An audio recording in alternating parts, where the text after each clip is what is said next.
Olá, eu sou Laura Martins, editora do IT Fórum, e tô aqui para mais um episódio da nossa temporada sobre cibersegurança e proteção de dados. Hoje, com Frederico Tostes, Country Manager da Fortinet Brasil. Fred, obrigada por aceitar nosso convite. Nada, Laura. Prazer. E gostaria de começar te perguntando qual é o cenário da cibersegurança no Brasil agora para 2024.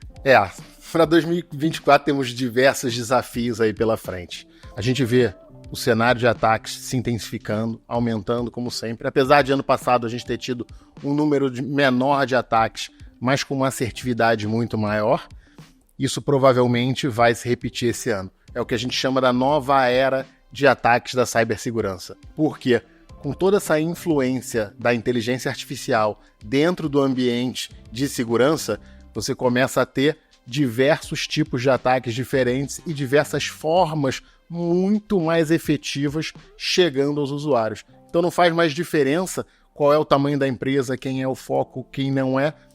Todos, no final, são possíveis objetivos de ataque desse novo mundo. E é aquela máxima que vocês sempre falam pra gente, né? Não é mais sobre si, mas quando essas empresas vão ser atacadas.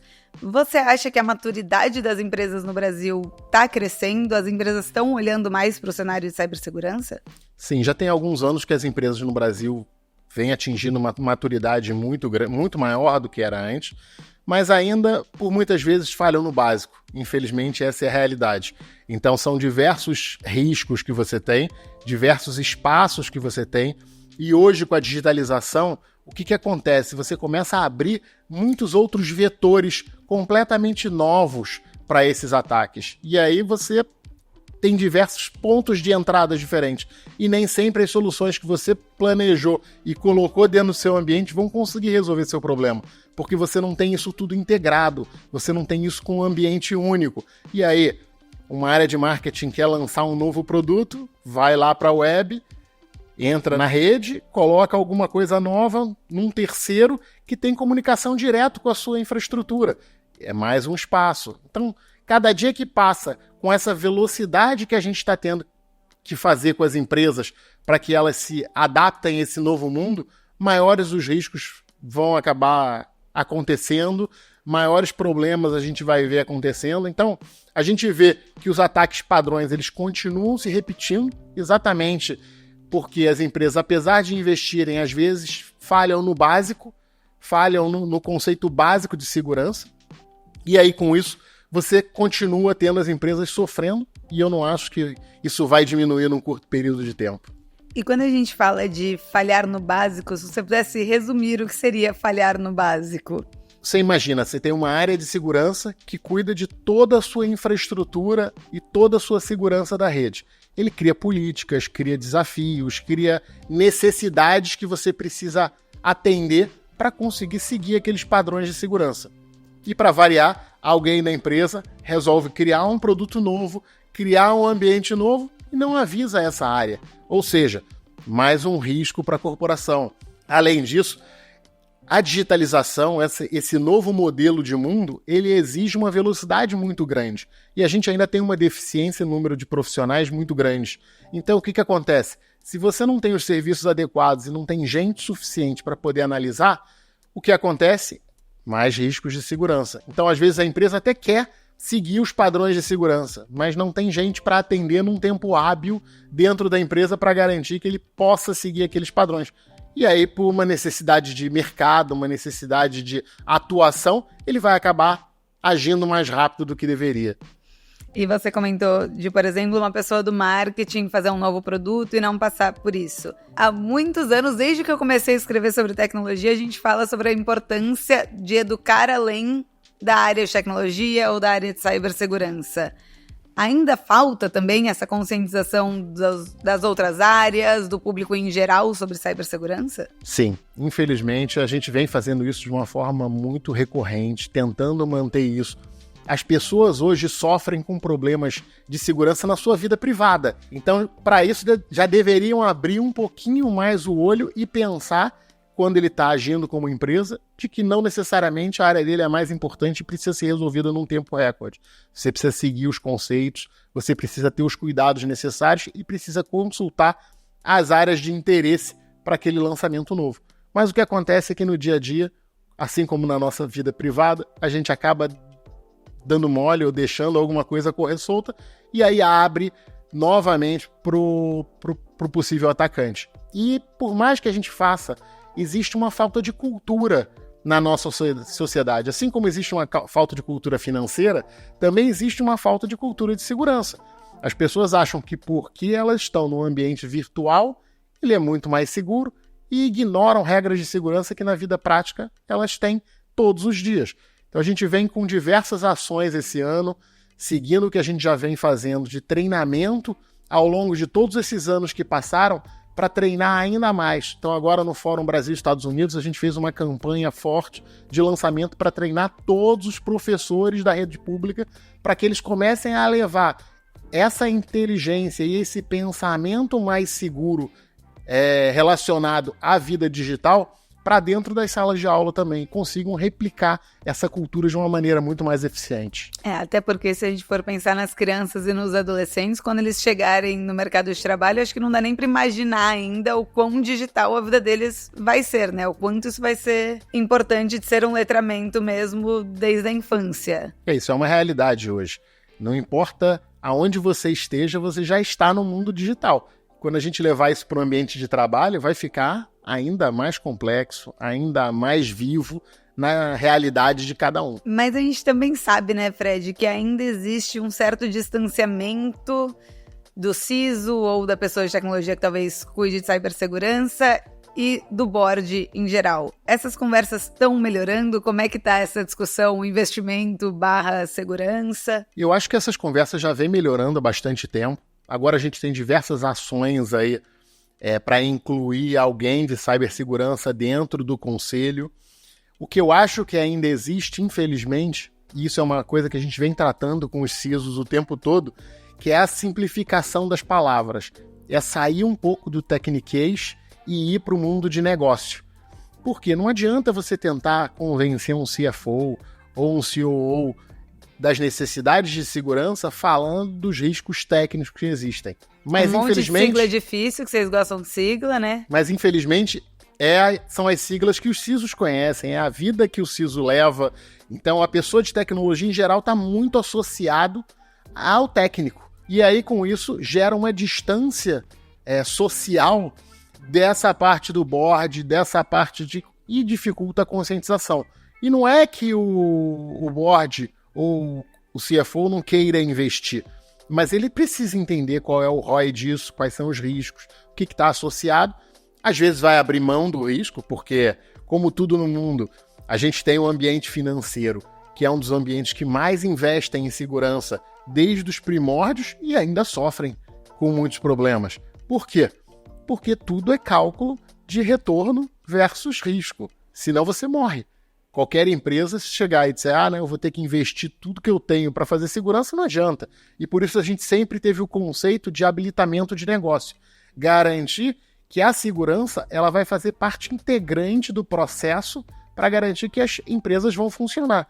E com isso, essa parte de integração de sistemas e ter diversas soluções diferentes, cada vez mais integradas e com mais inteligência artificial funcionando em cima, garante a simplificação e garante que mesmo com equipes menores você vai ter uma eficiência de resposta muito mais alta. Você acha que de uma certa maneira hoje a movimentação do CISO é uma movimentação parecida com o do CIO para o CEO algum tempinho atrás, assim, dessa tentativa de traduzir uma coisa muito específica e muito técnica?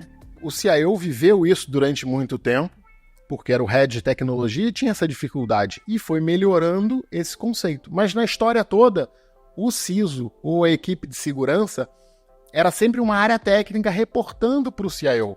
Então ele não tinha necessidade de criar essa linguagem, de criar essa comunicação. E com isso o tempo foi passando, a segurança foi se tornando mais importante, e é inegável isso hoje, todas as empresas falam de segurança.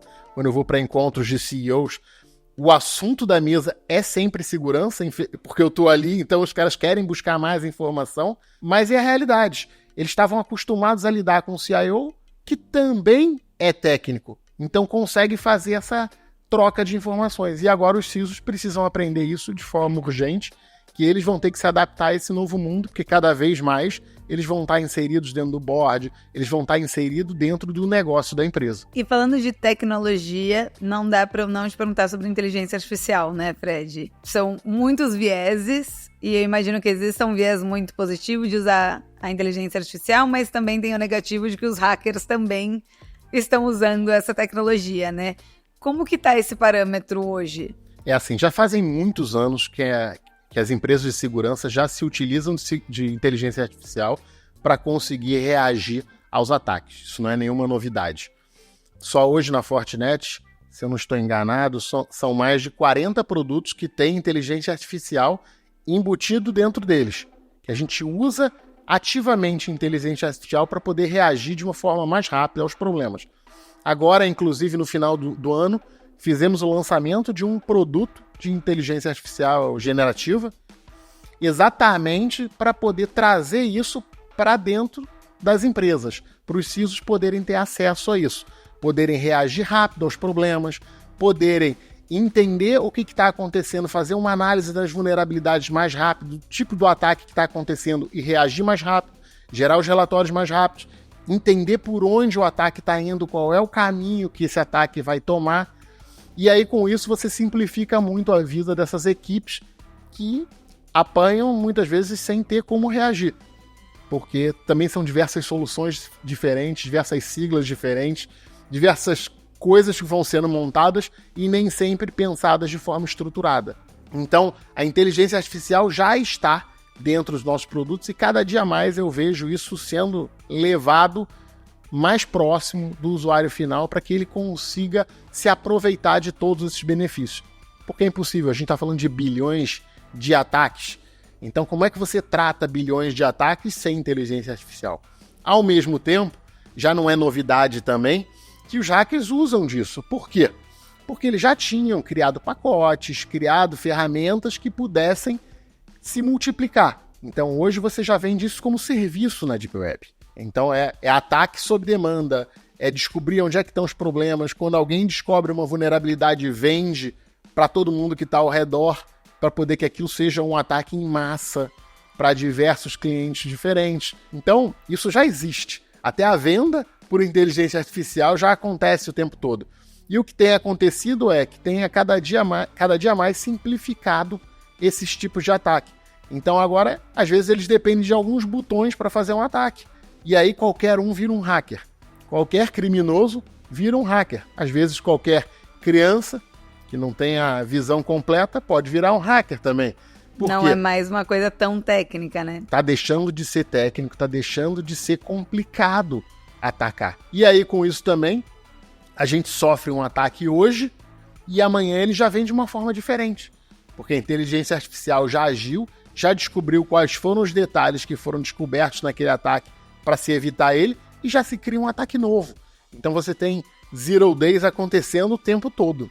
E também, se a gente for pensar em IA generativa, a gente ainda tem o problema da engenharia social, né? Porque se a gente fala lá do príncipe das Arábias de 15 anos atrás no e-mail, tudo bem, era um e-mail que qualquer pessoa conseguia ler e sabia que nem era alguém que falava português. Agora, eles usando um chat GPT, eles conseguem se camuflar muito mais fácil também, né? E nem só chat GPT, é chat GPT, aí ele faz conversas automatizadas em cima de WhatsApp para fazer ataques em massa, ele pode usar de vozes. Eu tive um agora que tentaram comigo, acho que semana passada, da voz do Bradesco, ligando para mim, dizendo, a sua conta, isso, acabou de ser feita uma transferência, você confirma essa transferência. E era lógico que era um ataque. Mas qualquer pessoa que escute a voz da assistente virtual do Bradesco ligando para você, vai ficar preocupado, no mínimo preocupado. No mínimo vai ter um alerta, eu, por acaso, não fiquei porque eu não tinha conta no Bradesco. Eles só erraram o banco, então deu tudo certo. E isso tira muito, né? A gente tem a conversa de Zero Trust muito num outro lugar, mas também tira muita confiança de coisas que a gente achou que seriam o que salvaria, né? Uma biometria hoje talvez não seja a melhor opção, a parte de voz também não seja a melhor opção. Não existe mais um 100%, né, seguro. Existem associações de soluções. Quando você começa a ter o que a gente chama de autenticação forte, ou seja, soluções associadas que garantam que você é você, a gente já repele o problema do usuário cometer aquele erro por não ser o usuário. Agora, a gente não consegue fugir que o ataque aconteça porque o usuário acreditou em alguém.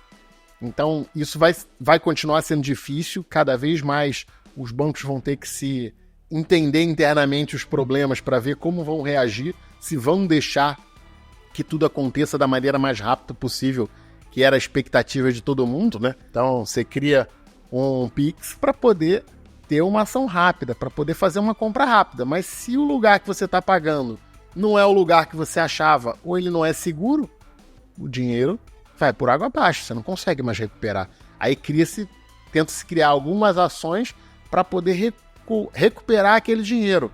Mas o bandido também já sabe disso, então ele vai lá e tira aquele dinheiro rapidamente da conta. E aí quem vai arcar com esse prejuízo?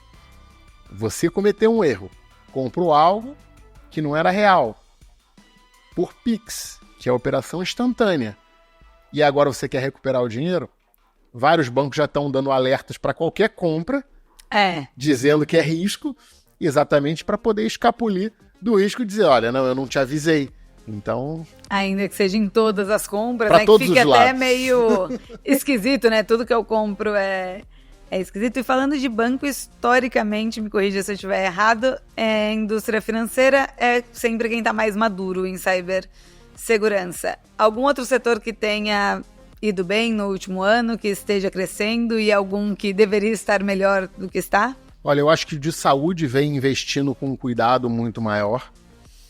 O de varejo era um ambiente que estava se preocupando um pouco mais com isso, mas com essa dificuldade que o mercado de varejo vem vivendo economicamente falando, é lógico que há uma retração nisso, mas eu acho que saúde vem se preocupando porque eles vêm se tornando um foco muito grande. Os dados de saúde são cada dia mais valiosos e você tem diversos fatores de risco ali dentro daquele ambiente. Então, é um ambiente que vem olhando com um pouco mais cuidado.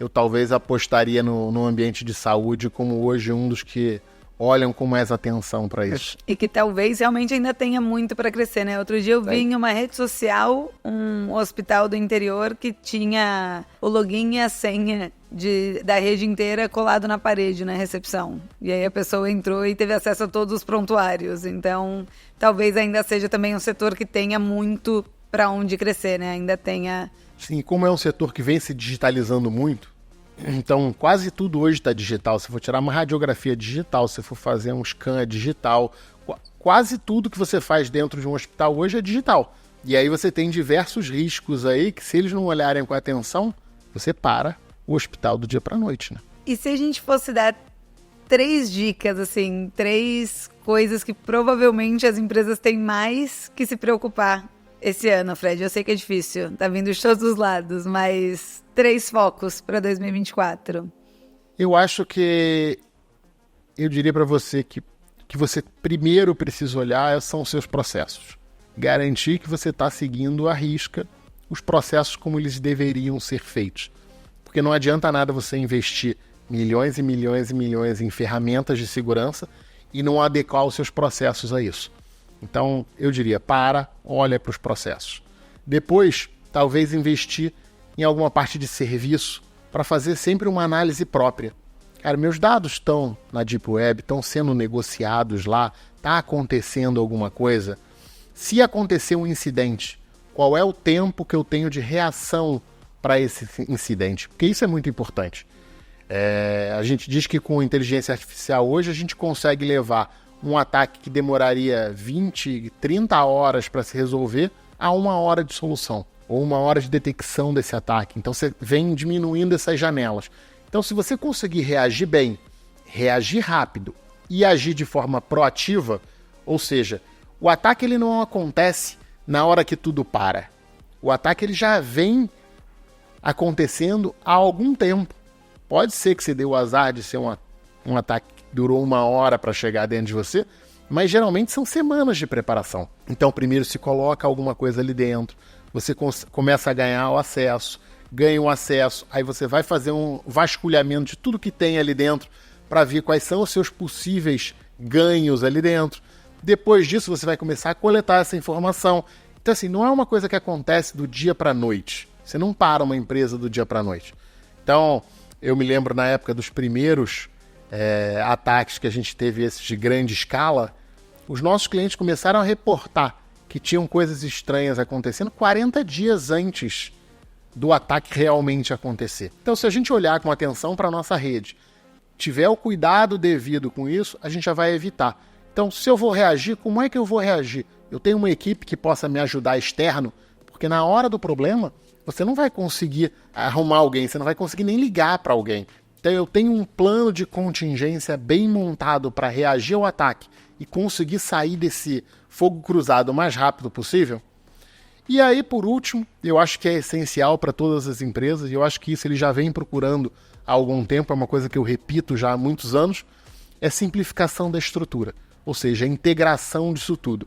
Não adianta você ter 50 ferramentas diferentes que vão fazer 50 ações diferentes e não ter gente e não ter coisas para cruzar essas informações para você poder entender o que está acontecendo.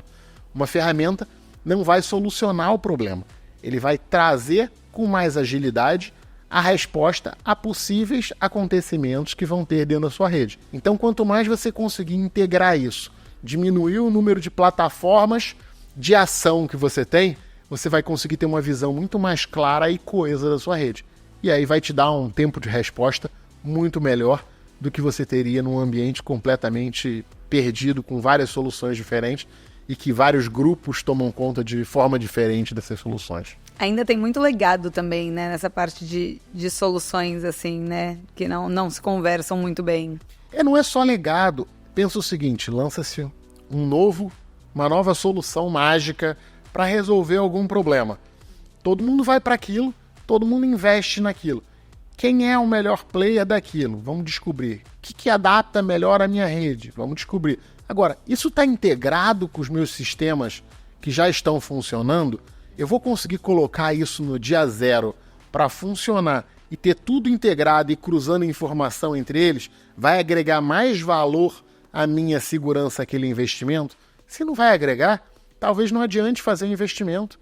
Por quê? Porque vai ser mais uma ferramenta que você vai precisar de mais um especialista para cuidar, que não fala com os outros especialistas muitas vezes, e essas informações não se cruzam.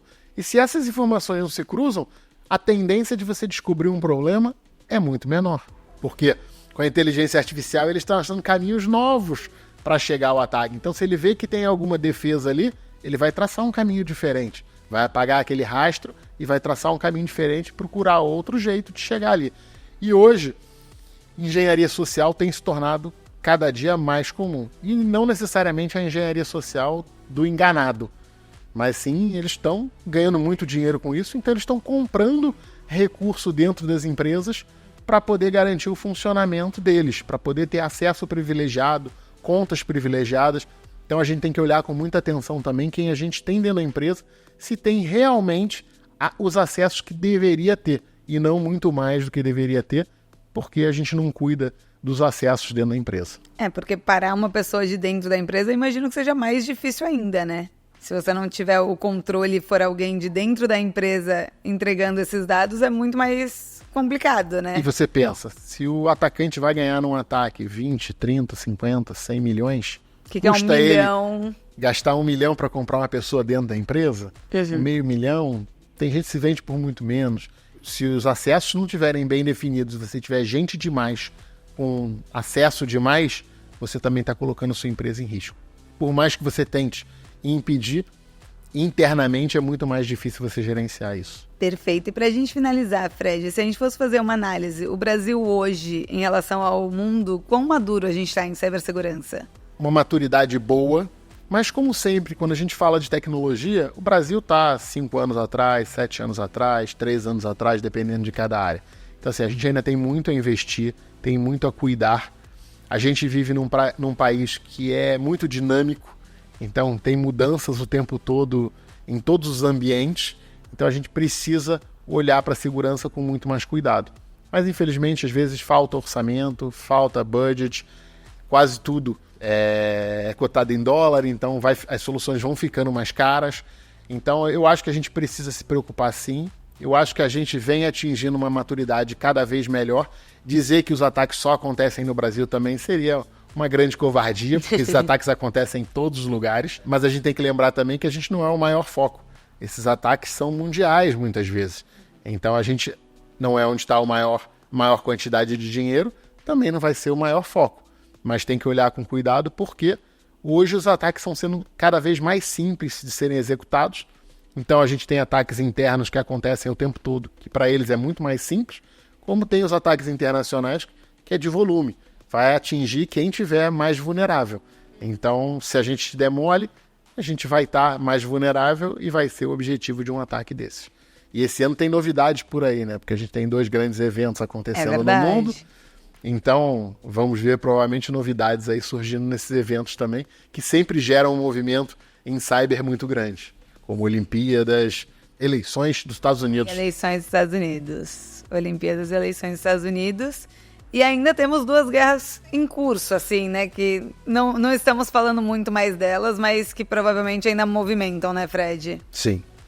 Perfeito. Fred, obrigada novamente pela sua presença, por aceitar nosso convite. E você que está assistindo ou escutando a gente, não deixe de ver os outros episódios ou no itforum.com.br, ou no Spotify, ou no YouTube. Obrigada!